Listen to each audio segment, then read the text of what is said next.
This is Matthew McConaughey. Natalie Portman. James Patterson. Michael Ian Black. And you are listening to Five Questions with Dan Schawbel.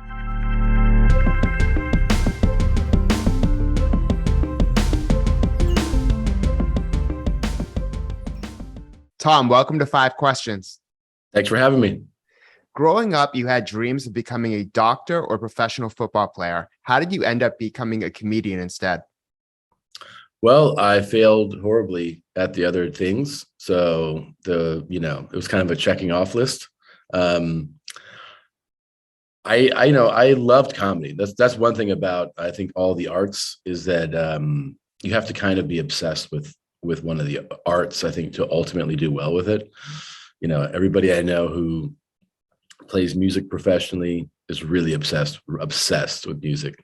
Every comedian that I know that has a career in comedy went through a period of heavy obsession where you kind of give up all the luxuries and even the things that your friends are doing that seem normal at the time seem like outrageous to you, even like whether it's like being able to go out to dinner or go on a vacation.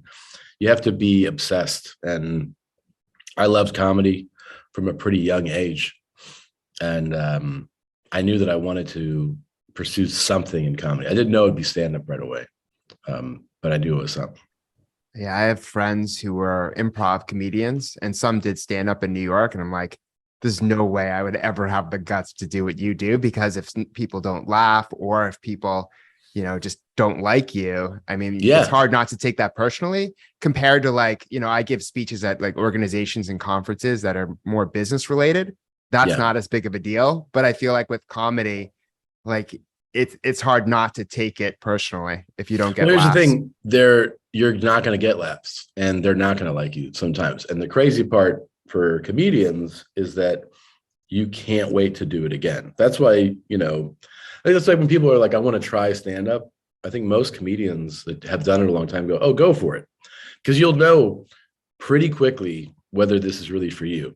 A lot of people would go like, oh, I tried it. And then they went skydiving or something. They're like, yeah, I did it one time. And then the people who end up like really doing it are the ones who didn't get a laugh or bombed or people hate you. And they're like, I have to get back up there. It's like a real obsession. It's like the industry sort of self-selects and filters in that way. If you can't hang, you're out. You're gonna have to get a job as an accountant or something else. It's brutal. It is brutal. It's brutal. Why did you take on "I'd like to play alone, please" as your mantra and also the title of your book? Well, I think the answer is a little complicated for me now. Because I'd like to play alone, please. It's the title of the book because it's the first full sentence my firstborn son said to me. And I was really like, I was excited by hearing that and him saying that, because I was like, oh, I have this thing where I like to be alone and I need to be left alone.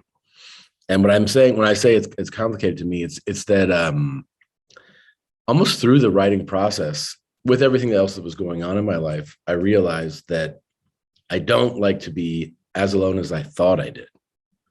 I think that I like the option to be alone sometimes, but that I actually do get lonely. And, I work on the road a lot, and you can even create this false narrative in your own head about who you are. Like I was really pushing the fact that I'm a loner. And I think it was actually during that whole process, not just of writing the book, but with everything else that was going on in my life, that I realized I'm not a loner. I like company. I like being with people, but I just like moments where I can be alone. And I think actually my son, Ellis, the one who said that, is the same way, because he enjoys company and doing things and being with people. And then just out of nowhere, he'll just be like, no, I don't want you to talk to me right now. I want to be alone. I'm like, oh, okay. Yeah. So it's more about the option to be alone. I remember, I was doing a lot more speaking gigs, before COVID, and yeah, I can only imagine, because you have such, lengthy tours. You do your show and then you go home and you have a empty hotel room that you're in. And over time that kind of chips away and you do start to feel lonely. And especially since, you have children, being away from them for a long period of time, it can be tough too. But I think especially, I don't know if you're an introvert or not, but I'm an introvert. And so, I like to have time alone, but then time with other people and kind of do it on my own terms if possible. I'm very much like that. Yes, very much like that. I think when you're a performer, people always assume that you're very outgoing or love to be the center of attention. And I always say that I love to be the center of attention while I'm on stage. Like that's when it's great to be the center of attention. But I don't need it. I don't need attention like that off stage. It's actually really interesting because some of the top people in the kind of like professional speaking world who perform, I've heard stories and I've talked to them as well. And they say that, like sometimes an organization might sign you up for the cocktail hour or a dinner before you perform. They actually won't do it. And they have the leverage to not do it, but they don't want to be social after. And so when they sign up to do those events, that's it. They're there. They speak for an hour and then they're gone. And so they're actually, even though they've done, TED Talks and whatnot, they actually are introverts, even though they're perceived to be extroverts because they're on stage. And therefore, when it's kind of on their own terms outside of actually speaking, they don't want to be around people. I always thought that was interesting. Yeah. And I know, a number of comedians like that. I know both sides of it. There's comedians that are definitely extroverts and just are always kind of on and like perform. But I know a good number like myself who love performing and then like switch it up. I love just like literally getting off stage and walking out the back of the venue and being gone.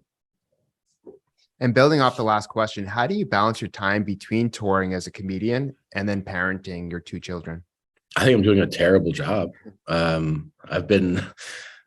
signed up for like this super aggressive tour with like in the past, I always toured a lot, but this one's outrageous. So the balance almost doesn't really exist for me. I'm very lucky. Like my wife, Christina, who's also a comic, has been very dedicated as a mother.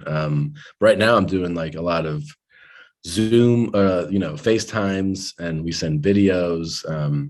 I fly home every week. I don't tour like in some of the big bands, like stay out, but like, I'll come home and then you just try to like do something meaningful with your kids. In their case, it could even be just like playing with them for a couple hours, at the house, and then take them out somewhere.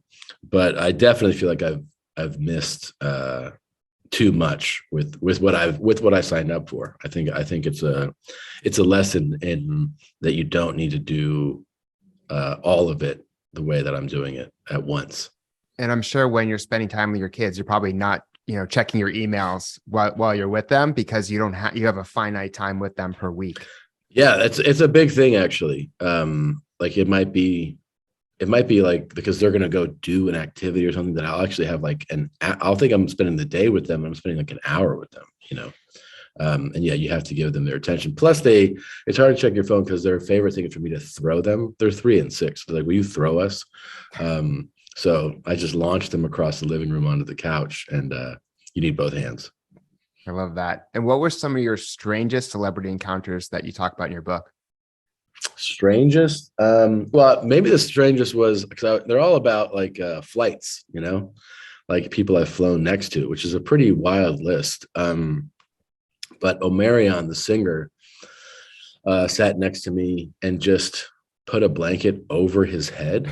And I was like, and he flew the whole flight like that, right, with a blanket, which I kind of respected because I love blackout curtains. But I'm like, man, how can you breathe? Like it was just draped over his head, the whole blanket. And then when we got to our destination, he stood up, and this is like a number of years ago. I feel like he had like one of the first ones. He had a backpack. He took a hoverboard out of his backpack, stood on it on the jet bridge and rode off. Like it was pretty smooth, like one of the coolest things you could do. It wasn't the first time he did it, I'm sure. No way. And that was like, nobody had those hoverboards. That one was kind of strange. I mean, one of the favorites is that I saw Jill Scott. Well, I flew next to her, right? And I had this whole conversation. We flew from LA to Nashville. And Jill Scott, when they came to offer food, they're like, do you want salmon or do you want, the salad? And she was like, salad. And she made this face. And would she check off like salad, like before she was on the plane? You know how like sometimes they give you those surveys to do? Well, the way that she did it, I don't know why. I had not like talked to her. I didn't let her know that I knew who she was or anything, but I go, I just, when the flight attendant walked away, I was like, you don't like salmon? She was like, no.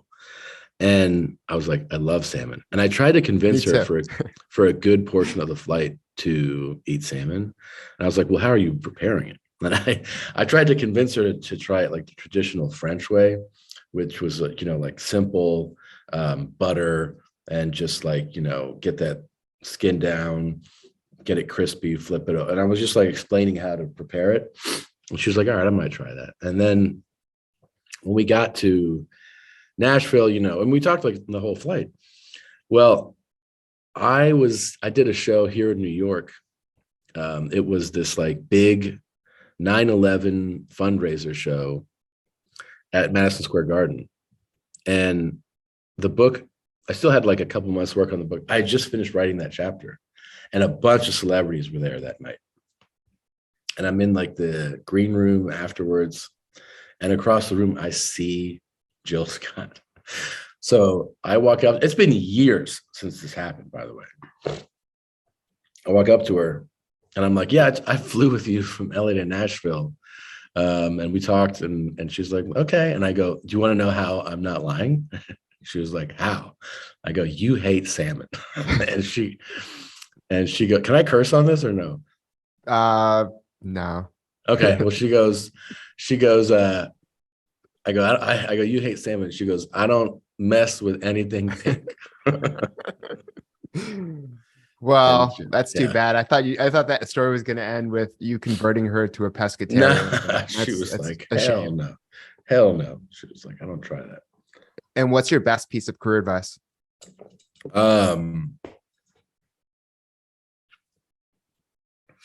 The best piece of career advice. I think it would be, well, I'll tell you this, like in comedy, and I think it extends to other careers too. It's embracing the failures and not taking too much advice. And what I mean is sometimes in comedy, people are like, can you give this guy some advice? Like watch him do comedy and give him some advice. And you watch and your brain goes, I should say like this, like, don't do this. You should start doing this. Maybe mess with this a little bit. And you go like, yeah, that seems like solid advice, right? But what I discovered is that when you do this a long time, you realize that all those times where you didn't know what you were doing and you made mistakes led to you figuring out something that you can't be told how to do it. In other words, like talking about the wrong topic or like trying a character or an accent on stage that you end up going like, that's terrible.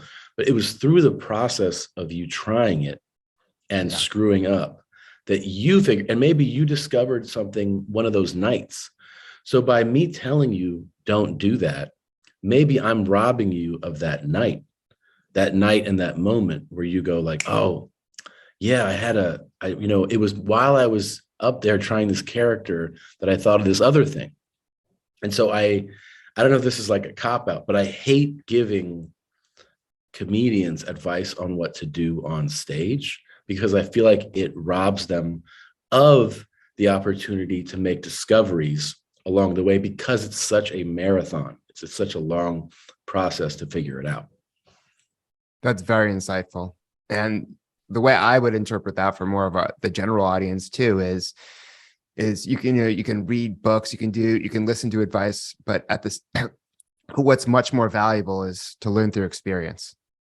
You have to learn through experience. And, we say this now, like I'm very fortunate and I get to do these like pretty great shows, like huge venues. Right. And you're like, everyone's like, oh man, that's awesome. Like, how does that feel, or talk about that? And what me and all my friends that we started at the same time, what you focus on is actually all the moments that we're talking about of like, man, can you believe how crazy that show was in East LA and the biker bar? And like, you kind of like, now you're like, yeah, this is great. But it's all that journey of screw ups, of mistakes, of bad jokes, bad ideas, bad execution, just crazy gigs that you actually think about that make you realize it was all those things that helped get you to this place now where everything's like, glamorous and amazing. Well, that's great advice. And thank you so much for being on the show. Thanks for having me.